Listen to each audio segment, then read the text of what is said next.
Hi all, Fuzzy Barbarian here again. Okay, so patch 1.06 dropped a few days back, and with it came some nerfs, some of which applied to certain magic buffs like Elemental Talismans, Carnage, Sloth and whatnot.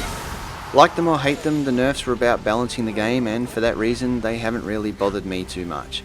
But they did get me thinking, mainly about their impact on builds, and specifically about what builds might be better protected against nerfs in the future. Now, builds are fun to make, but they're also pretty taxing. They take time. You have to theorise about what you want, then grind to find or forge the gear. You have to level the gear up once you've got it, test gear sets, try individual pieces of gear, farm this, farm that, replace items with other items, record footage to compare damage numbers, and on and on and on until you're satisfied you've got something decent.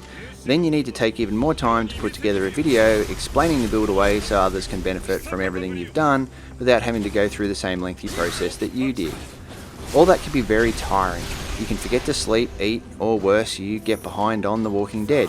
So this time I wanted to move forward on not only a build that relied less on buffs or situational positioning to be good, but also one that was easy to get together right from word go. It's that thought process that led me to the build I'm using now, and it's a build I love everything about.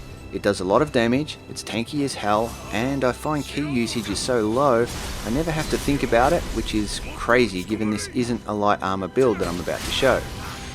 To begin with, I decided I was going to focus on dual swords for this. First, because they're my favourite weapon, and second because Windstorm is kind of a no-brainer skill to use with a build like this. Unlike the Kurisagama's Blade Spin, which took a 50% hit to its key usage with patch 1.06, Windstorm didn't get nerfed at all, so I'm thinking it's probably a safe skill going forward. Next, Close Combat Attack Critical was nerfed by about 5% across the board. On my weapons, I noticed that nerf pretty closely aligned it with close combat damage percentage-wise. A little less, but pretty close. So the first thing I decided from that was I was going to stack close combat damage on this build, since it seems to be a safer bet for staying where it is in the future.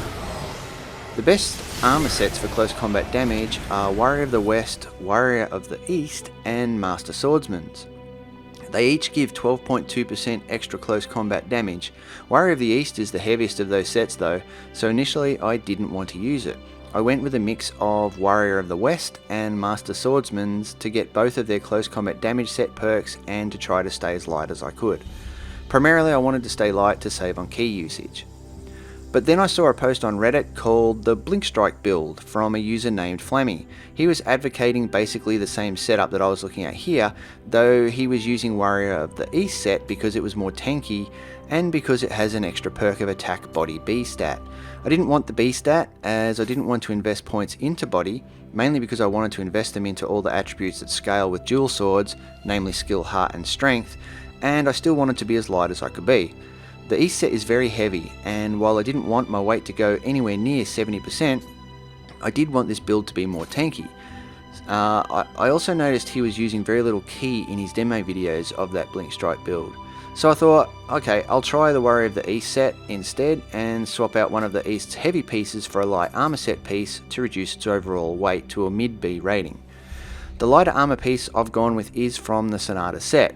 It brings the weight of the set down into a nice mid-B rating. It also gives an extra 19% final blow damage. If you don't have Sonata though, you can swap it out for an extra light piece from another set.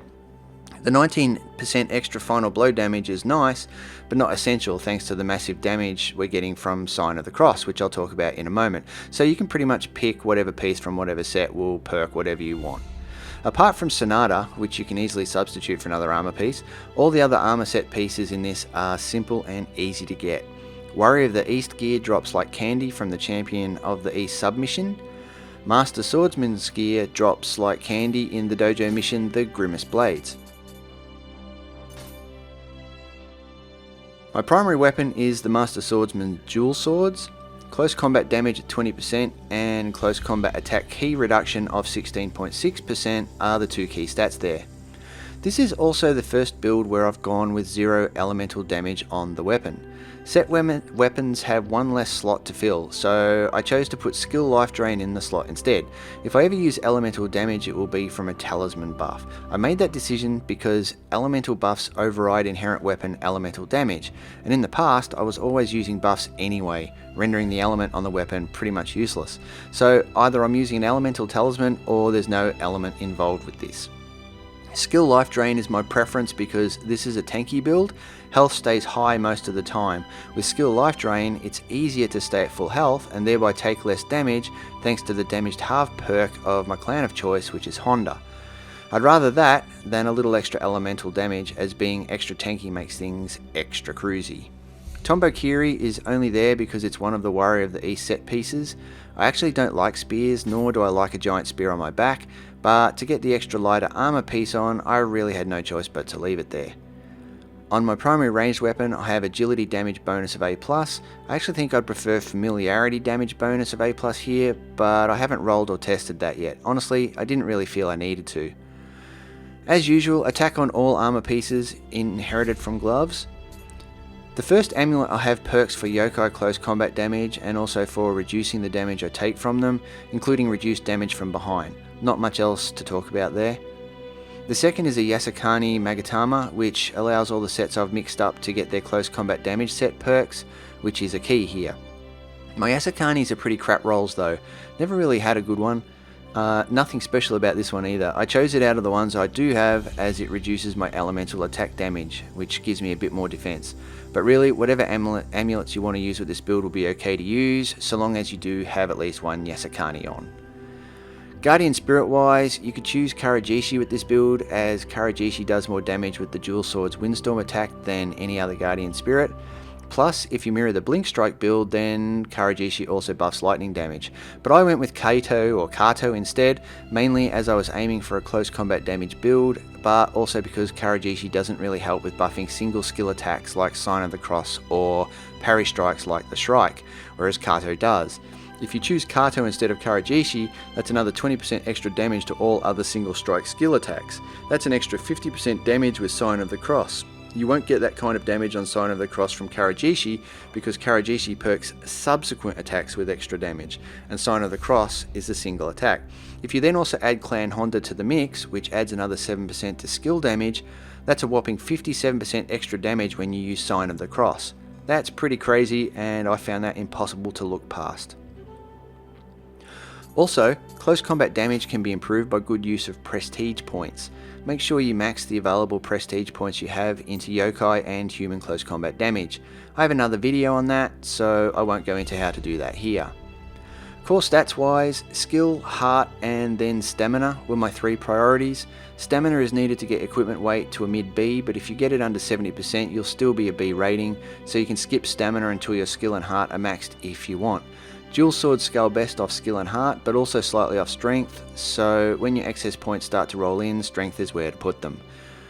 You only need enough in spirit for Kato unless you want to try other guardian spirits, and you only need enough in magic and dexterity for any casts you want, but I'm not too interested in deviating from what I've got here as far as my magic and ninjutsu goes, so I'm not too interested in putting any more than 30 into magic and 18 into dexterity.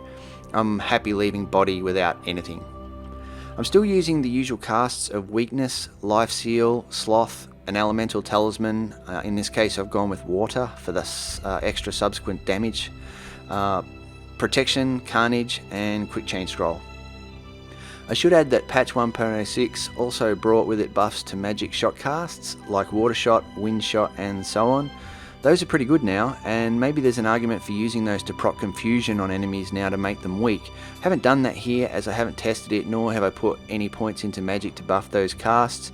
You could try those instead of some of these spells if you want, as it looks like way more fun using those casts now than it used to be before the patch. Skills wise, as usual, choose all the passive skills on every weapon tree. On the dual sword tree, also grab all the passives, and be sure to also grab Sign of the Cross 1 and 2, Momentum, Windstorm 1 and 2, and the Shrike, plus any other skills you personally like to use. Ninjutsu wise, max out Tiger Running, Dashing, Cloud Runner, Quick Change, and Dodging. Also grab Sneak Attack and max out Ninja Tool Mastery. Magic is really up to you what you want to do there. I've maxed Weakness, Life Seal, Sloth and Awakening. I also went with Water Talisman this time, but go with whatever Elemental Talisman you want. Also max out Pure Mind, Protection Talisman, Evil Ward, Carnage Talisman and Incantation Mastery. Oh yeah, this build is definitely very viable with a lot less level and points than I have here, thanks to the actual build setup more than the volume of points allocated. But like any build, the more points in it, the better it will be. So it's good if you don't have as many points, and it's great if you do. And that's about it. I really enjoy this build actually, and I'm probably going to stick with it. Mixing up Windstorm, Sign of the Cross and the Shrike makes for what I find to be the most fun build there is, to be honest. Might post a few gameplay videos with this build next. We'll see what happens. Until then, bye for now.